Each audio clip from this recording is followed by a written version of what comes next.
दोस्तों, क्या आप भी मन में चल रही चीजों को पाना चाहते हैं? तो एक बार ये बौद्ध कहानी जरूर सुनना। और अगर वीडियो पसंद आए तो वीडियो को लाइक करके चैनल को जरूर सब्सक्राइब कर दे। तो चलिए वीडियो को शुरू करते हैं। दोस्तों, जो चाहोगे वही मिलेगा। अपने मन में जिस चीज का विचार करना प्रारंभ करोगे वह चीज तुम्हें मिलने लगेगी। एक दिन गौतम बुद्ध से एक शिष्य ने पूछा, महात्मा, क्या ऐसा संभव है जो मैं मेरे मन में सोचूं वो सारी चीजें अपने आप मुझे मिलना शुरू हो?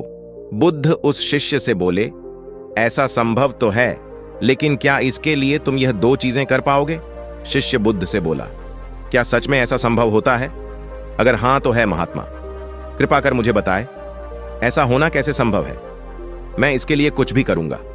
बुद्ध उस शिष्य से बोले, तो सुनो, तुम अपने मन में जो चाहो वो तुम्हें मिलने लग जाए। इसका पहला उपाय यह है कि तुम्हें अपने मन को अपने नियंत्रण में लाना सीखना होगा। जब तुम्हारा मन पूरी तरह से तुम्हारे काबू में आएगा, तब उस दिन तुम्हें अपनी मनचाही चीजें मिलना शुरू होंगी। शिष्य बुद्ध से बोला, लेकिन गुरुजी, मन को वश में कैसे लाया जाता है और इस समस्या का दूसरा उपाय क्या है? बुद्ध शिष्य से कहते हैं, मन को वश में लाने का सबसे पहला और महत्वपूर्ण उपाय अपने इंद्रियों को संयमित करना होता है। तुम्हारे पांचों इंद्रियां जब तुम्हारे वश में होंगी, तभी तुम अपने मन को वश में करने में कामयाब हो पाओगे। शिष्य कहता है, हे गुरुदेव, आप कहते हो कि इंद्रियों को काबू में करने से हमारा मन हमारे काबू में आएगा और फिर जो मैं मेरे मन में सोचूं वह चीज मुझे मिलने लगेगी। लेकिन गुरुदेव, इंद्रियां तो मेरे काबू में है। मैं जैसे चाहूं वैसे अपने हाथों को, आंखों को या फिर पैरों को हिला सकता हूं।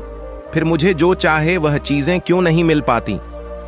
बुद्ध शिष्य से कहते हैं, बालक, तुम अपने पांचों इंद्रियों की क्रिया के बारे में अपने मन में विचार कर रहे हो, लेकिन अपने पांचों इंद्रियों को अपने काबू में रखने का असली अर्थ यह है कि तुम्हें किसी भी भौतिक चीज का मोह न रहना। जब मनुष्य के मन के अंदर अलग अलग प्रकार के मोह उत्पादित होते हैं, तब उसका मन उन चीजों को देख दुखी होता है, जिस वजह से वह व्यर्थ की चिंता में फंसता चला जाता है। वही जिस इंसान का मन अपने काबू में होता है, ऐसा व्यक्ति किसी भी प्रकार के मन के छल में ना फंसकर अपने लक्ष्य की ओर अग्रसर होता है, और वही व्यक्ति जीवन में आगे जाकर अपने लक्ष्य को पूरा कर जीवन में सफल बन पाता है। शिष्य कहता है, हे गुरुदेव, मन को वश में करने का सही उपाय क्या है? किस प्रकार मैं अपने मन को अपने वश में ला सकूंगा? और गुरुदेव, दूसरा उपाय क्या है जिससे मैं अपनी मन चाही चीजों को पा सकता हूं? बुद्ध शिष्य से कहते हैं, तुम्हें अगर अपने मन को काबू में करने का उपाय पता करना है तो तुम सामने दिख रहे पेड़ के नीचे 1 महीना हर दिन 2 घंटों के लिए मौन रहकर ध्यान करना। जैसे ही तुम्हारे इन 30 दिनों का सफर खत्म होगा, वैसे ही तुम्हें अपने मन को काबू में करने का उपाय मिल जाएगा। जिस दिन तुम्हें अपने मन को काबू में करने का उपाय पूरी तरह ज्ञात हो गया, उसी दिन से तुम अपने मन में जिस भी चीज का विचार करोगे वही चीज तुम्हें प्राप्त होना शुरू होगी। अगर तब तुम पैसे के बारे में या फिर संसार में मौजूद किसी भी चीज के बारे में अपने मन में विचार करते हो, तो वह विचार तुम्हें अपनी मनचाही चीज को प्राप्त करने में तुम्हारी मदद करेगा। पर इसके लिए तुम्हें अपने मन को वश में कर पाना अत्यंत जरूरी है। जब तुम अपने मन को वश में कर लोगे, तभी मैं तुम्हें दूसरे उपाय के बारे में बताऊंगा। शिष्य बुद्ध को प्रणाम कर कहता है, यह तो काफी आसान कार्य है। 1 महीना ही क्या, मैं 1 साल तक 2 घंटे उस पेड़ के नीचे बैठ सकता हूं। आप मुझे आज्ञा दे, कल से ही मैं ध्यान में बैठने के लिए तैयार हूं। बुद्ध शिष्य से बोले, ठीक है, तुम पहले 30 दिन उस पेड़ के नीचे मौन रहकर ध्यान करके दिखा दो, फिर हम आगे बात करेंगे। उस शिष्य को लगता है, गुरुदेव ने तो मुझे बहुत ही आसान कार्य सौंपा है, इसे मैं आसानी पूर्वक कर सकता हूं। इसमें कौन सी बड़ी बात है? 1 महीना पेड़ के नीचे ध्यान ही तो लगाना है, इसे मैं आसानी से कर सकता हूं। शिष्य दूसरे दिन गौतम बुद्ध को प्रणाम कर उस पेड़ के नीचे मौन रूप से बैठ गया। 3-4 दिन तक ऐसे ही चलता रहा। शिष्य हर दिन बुद्ध के पास जाता, उनको प्रणाम करता और उस पेड़ के नीचे जाकर मौन रूप से ध्यान करना प्रारंभ करता।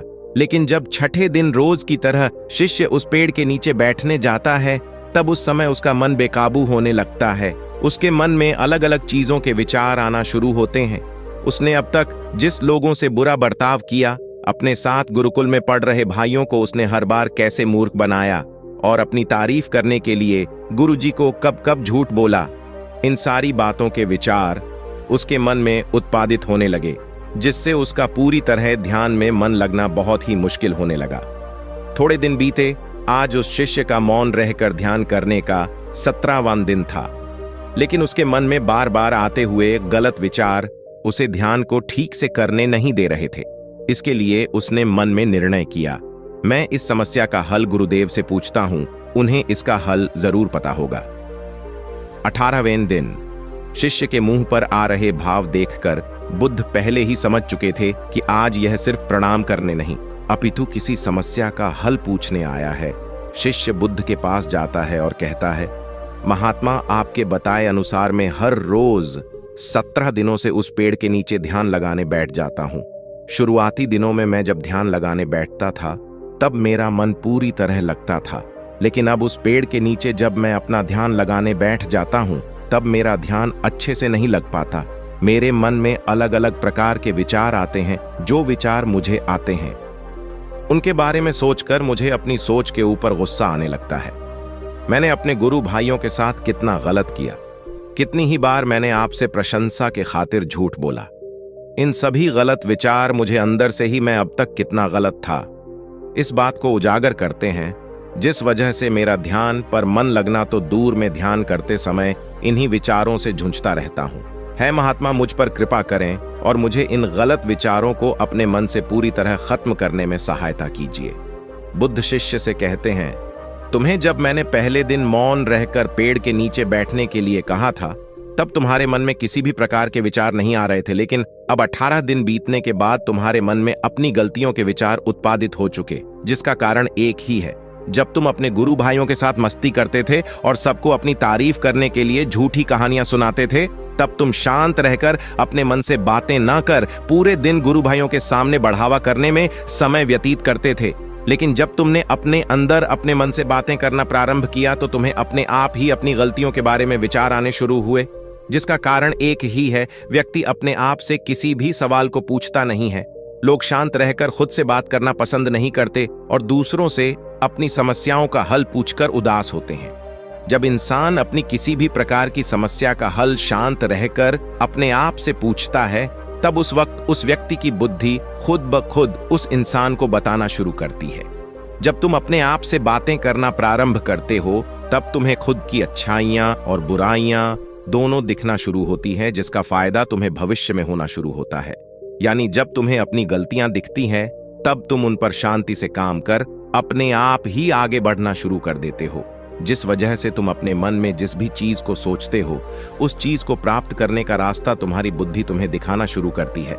बौद्ध कहते हैं, इसलिए मैंने पहले ही दिन तुम्हें बताया था, जैसे जैसे तुम शांत रहकर अपने मन से विचार करना शुरू करोगे वैसे वैसे तुम्हें अपनी मनचाही चीजें मिलना प्रारंभ होंगी। शिष्य से बुद्ध बोला, गुरुदेव, आपने मुझे दूसरा उपाय बताने का भी वादा किया था। मुझे लगता है वो उपाय इससे आसान होगा। कृपा कर मुझे दूसरा भी उपाय बताइए। बुद्ध शिष्य को बोले, मैं तुम्हें दूसरा उपाय तुम्हारे 30 दिन पूरे होते ही बता दूंगा। शिष्य बुद्ध को निराशा भरी नजरों से देखता है और वहां से चला जाता है। थोड़े दिन बीतते हैं। आज उस शिष्य के 30 दिन पूरे हो चुके थे। शिष्य बुद्ध के पास चला जाता है और बुद्ध से पूछता है, गुरुदेव, मुझे मेरा मन इतना हल्का क्यों लग रहा है? आज मेरे मन में पहले से कम विचार आते हैं और मेरे मन में किसी चीज को प्राप्त करने का मोह भी नहीं है। लेकिन गुरुदेव, दूसरा उपाय क्या था जिसे आपने उस दिन नहीं बताया? बुद्ध शिष्य से कहते हैं, दूसरा उपाय था ही नहीं, बस मैंने तुम्हें इसलिए दूसरे उपाय के बारे में बताया था क्योंकि तुम ध्यान के इस 30 दिन में भटक ना जाओ। तुम अपने ध्यान के इन दिनों पूरी तरह से खत्म कर पाओ, जिससे तुम्हें अपने अंदर के आवाज को पहचानने में मदद हो और तुम जान सको कि ऐसा संभव जरूर है कि जो तुम चाहो वो तुम्हें मिल सकता है। लेकिन अपने मन को वश में करने के बाद इसके रास्ते और भी ज्यादा आसान हो जाते हैं। इसलिए इंसान का मन अगर उसके वश में हो तो वह अपनी मनचाही चीज को प्राप्त करने में समर्थ रहता है। दोस्तों, इस वीडियो में बस इतना ही। अगर वीडियो पसंद आई हो तो वीडियो को लाइक करें और इस वीडियो को अपने दोस्तों को शेयर करें ताकि उन्हें भी इस वीडियो से कुछ सीखने को मिल सके। और वीडियो कैसी लगी हमें कमेंट में जरूर बताएं इसी के साथ चैनल को जरूर सब्सक्राइब करके नोटिफिकेशन बेल को जरूर प्रेस करें। धन्यवाद। नमो बुद्धाय।